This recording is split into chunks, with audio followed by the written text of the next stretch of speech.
Welcome to the first edition of the ICFG Stakeholder Interviews. Today we have here as our guest Architect Romolo Nati from Italpinas Development Corporation. Architect Nati, welcome to our edition of Stakeholder Interviews. Thank you very much for inviting me. So the purpose of our interviews is to learn a little bit about the stakeholders that are in the construction industry in the Philippines. This includes, of course, also the real estate. And you, as a foreigner, you're a little bit a white fly, if we can say that, because there is not too many foreigners that have been so successful like you here in this country. So we would like to ask you some questions, even personal questions, if you don't mind, in order to know you better and maybe give some inspiration to other entrepreneurs, other foreigners who could be willing to come to the Philippines. Let me ask you the first question. Tell us a little bit about yourself, your story, your studies, and what brought you to the Philippines. Yep, I am an architect by education. I was graduated in Italy, in Rome, precisely in at the University of La Sapienza of Architecture in Rome. Then I also I did some specialization course in Estonia about urban development, and I also been a real estate developer by my own in Italy in a small scale, and I always had a dream to design and develop green buildings, but accessible. And that's what brought me to the Philippines. I was in the US. I was studying at the time in 2005 and working. And I met some Filipinos. They invited me here in 2007 as a vacation. And I enjoy the visit. I enjoy my vacation here, and I like the place. And I decided to look for a partner to develop, to implement my dream. That again was to practically to build my design. I was very lucky to find my current partner, attorney Jose Di Levista III. And so we incorporated Italpinas in 2009. It was actually Italpinas is now more than 11 years old, and we are growing the company. It was very challenging to start a new company in a country where, for sure, there is a big market, but also the entry barriers are not so easy because the market is dominated by giants, very big developers. So our value proposition were very clear. We wanted to develop green buildings using passive green design strategies. Located in emerging cities in the Philippines, we were already anticipating what is now mainstream, which is the development of a multipolar country where many other cities will contribute to the growth of the country. And as a matter of fact, many people are moving in the provinces now more than ever due to the pandemic, in less congested areas. And the third value proposition was to make these green buildings accessible in terms of price. We have been successful. That's the reason why we are still around and growing. And I forgot to say that in 2015, we also have been able to get listed in the stock exchange. So here we are. Okay, thank you, Architect. Second question. How resilient is the company despite the pandemic, seeing what happened in the past 1.5 years? I have to say that we are lucky under this point of view because the pandemic highlighted new trends, which are, as I mentioned, the interest of customers going to alternative locations, so leaving the congested cities, looking for a more sustainable way of living. Better if in areas where there is not too much traffic, but still very well connected to the major needed establishments such as malls, to do grocery, pharmacy, hospital, things like that.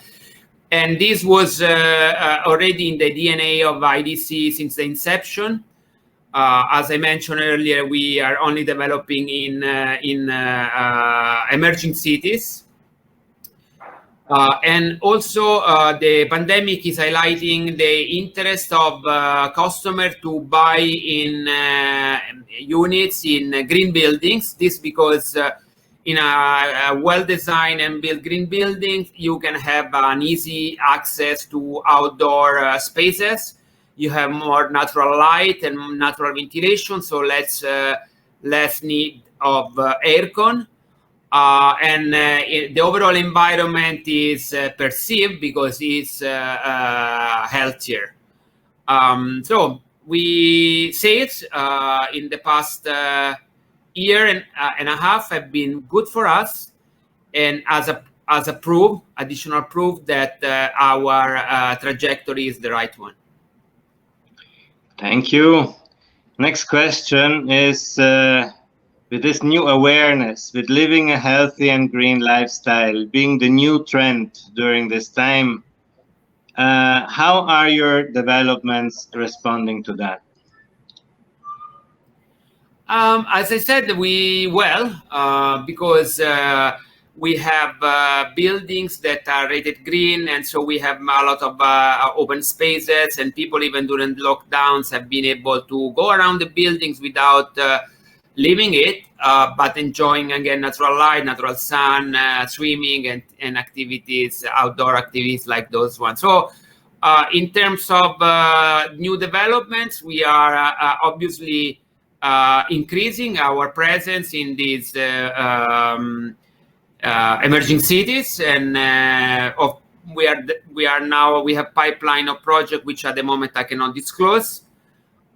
So in some way, this new trend for us is not new. We were already ready for what's happening now. I'm not saying for the pandemic, obviously nobody anticipated that, but for what the pandemic is creating in terms of market appetite and market needs. How do you differentiate your company from the real estate giants that we have in the country? We need to be faster. We need to take advantage of being first mover. And when you're a first mover, you also take major risk, which we have to do it again, because we need to build our niche, and we are building our niche. And I can proudly say that IDC is already getting known. We are solidifying our strategic positioning as a truly genuine green developer of sustainable properties in emerging cities with beautiful design. I mean, I am an architect and I obviously love design. And every project we design so far and develop has been awarded by national and international organizations as an additional proof of excellence in what we are doing. So in short, how do we compete is we need to be faster, we need to be better, we need to be cheaper. You mentioned the emerging cities. How important is it to consider investing in secondary cities? I think it's very important because I think that the opportunities are there. Of course, I'm not saying any cities, any secondary city. You need to find as an investor the right one. You need to study, you need to visit, you need to understand. and trying to anticipate which cities is going to benefit of let's say bigger development. And in the Philippines, I would say there are many places that are still partly and not discovered yet. In general, investors they want to minimize risk, which I understand, but sometimes in order to really gain something, you need to take your own risk. So to me, going to the provinces, as they call in the Philippines, to emerging cities, is the way to go. So if any investors are listening and watching this interview, I would recommend him or her to look for new opportunities outside Metro Manila or outside Metro Cebu. So let me bring you back in time for a moment. When you started the company, how difficult was it finding investors? Very difficult. It was very difficult because, first of all, we were introducing a new concept, again, a green building with very modern design. Second, we were not an established company, obviously, because we were just a startup company. And in addition to that, we were planning to build these green buildings in places that at that moment, back in time, they were not really places where I would say foreign investor, or even Filipino investor would have bet. For example, Mindanao. I love Mindanao. I think Mindanao is a land of great opportunities, and that's where we started. So it wasn't easy. I have to say it was difficult, and through times it became easier, obviously, because we have been proven our capability in delivering our propositions. Okay, excellent. Most Filipinos think that green buildings are expensive. Do you agree? No, that's exactly the stereotype that with IDC we have been able to remove, to prove it wrong. There are expensive green buildings, but there are also non-expensive green buildings like the one we are developing, because we are using what is called passive green design strategies, which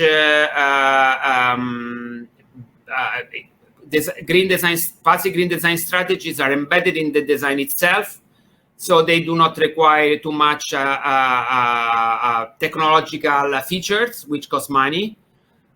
It's mainly about how the building is designed so that it can increase natural ventilation and so reduce the use of aircon, increasing natural light, so you decrease the use of artificial light. We can recycle water and also do water rain harvesting.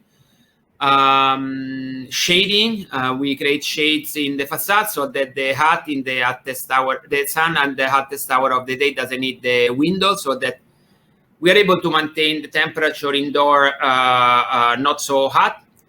And so features like that do not require expensive materials. It's just about the design. So I like to say we focus more on the software than on the hardware. And so, yes, the answer is there are accessible in terms of price building that are rated green. Okay, so this is all very interesting to hear, but it's more difficult to imagine. Do you want to show us something so we can actually see what you mean? Of course. I can share my screen.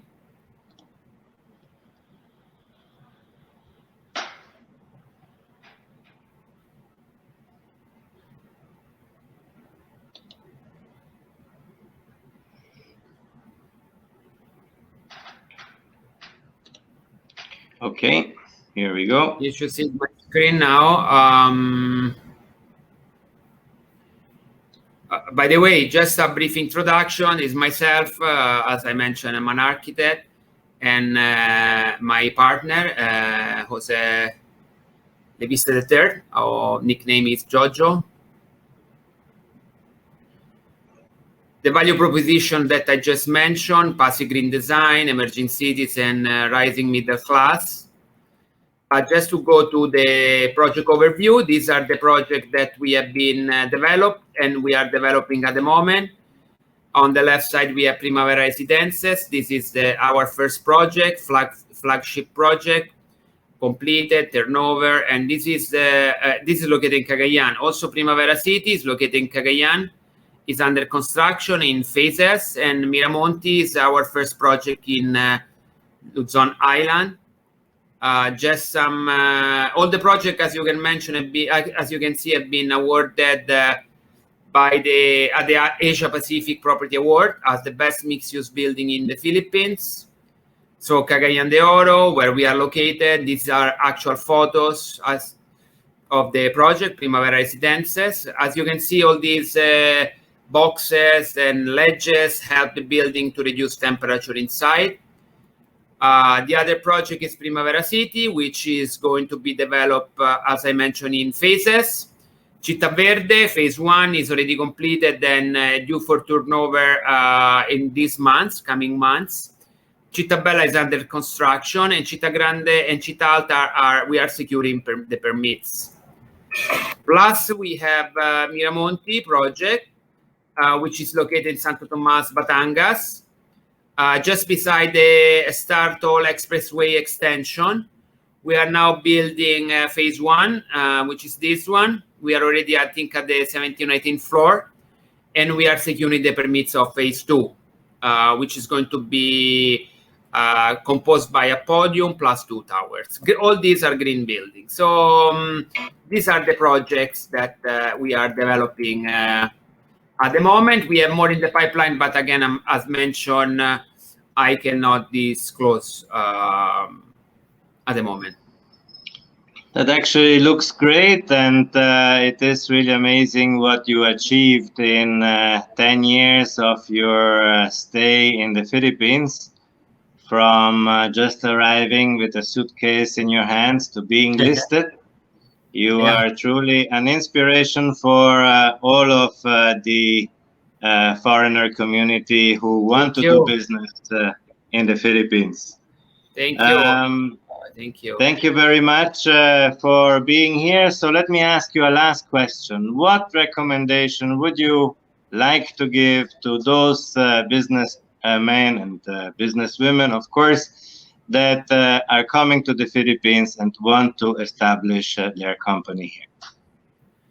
I would say, first of all, you need to find a Filipino partner, because doing business in the Philippines, like doing business in any country, if you are a foreigner, you really need your local partner that can help you to navigate the bureaucracy, whatever it's the challenges that you will find inevitably as an entrepreneur. So choose carefully your Filipino partner, and obviously you need to be here. You cannot think to do business in the Philippines like in any other country without being in the place. You cannot delegate the presence. You need to be here, and try to build a good relation with, again, your Filipino employees, your all the Filipino stakeholders, because at the end, this is the place where you need to build your business. So Filipino will be your customer, Filipino will be your partner. So try to understand their culture and do not expect that they will adjust to yours. You have to be the one to adjust to theirs. And of course, also bringing and not forgetting your root. Okay, thank you very much for the precious advice. And thank you again for being with Infrastructure and Construction Focus Group. We hope that our listeners, actually we are sure that our listeners enjoyed hearing what you have to say, and especially your story, Architect Nati. So I hope we can see each other again during one of our events that you already attended, even as a speaker. So please follow us as an episode, because we will have more speakers and more stakeholders for you.